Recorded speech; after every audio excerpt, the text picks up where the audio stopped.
Pemirsa, Polsek Busung Biu berhasil mengamankan seorang pemuda asal Desa Kedis lantaran mencuri sepeda motor milik tetangganya. Tersangka berdalih nekat mencuri lantaran keterbatasan ekonomi. Bernama Komang S tak layak ditiru.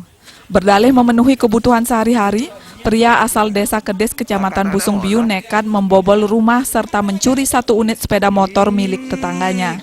Pelaku melakukan aksi curanmor ini minggu lalu sekitar pukul 17 WITA lalu. Saat itu situasi rumah korban dalam keadaan sepi. Pelaku berhasil masuk ke rumah korban dengan cara memanjat dan melompati tembok pembatas halaman rumah.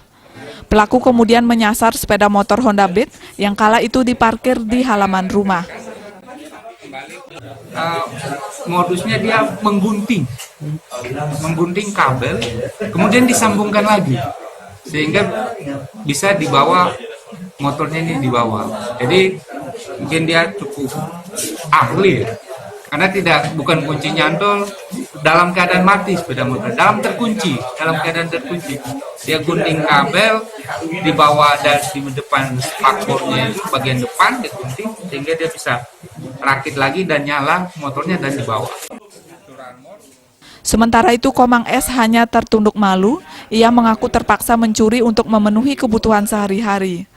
Terlebih penghasilannya sebagai pekerja serabutan tidak mencukupi kebutuhan sehari-hari. Untuk apa? Untuk anak. Anaknya dan pasar. Berapa lama beli bisa akhirnya bawa kabur motornya itu? Ngotak-ngatik motornya berapa lama? 1 jam. 1 jam. Atas ulahnya melawan hukum, Komang S pun dijerat dengan pasal 363 dengan ancaman pidana penjara paling lama 7 tahun. Komang Yuda, Bali TV.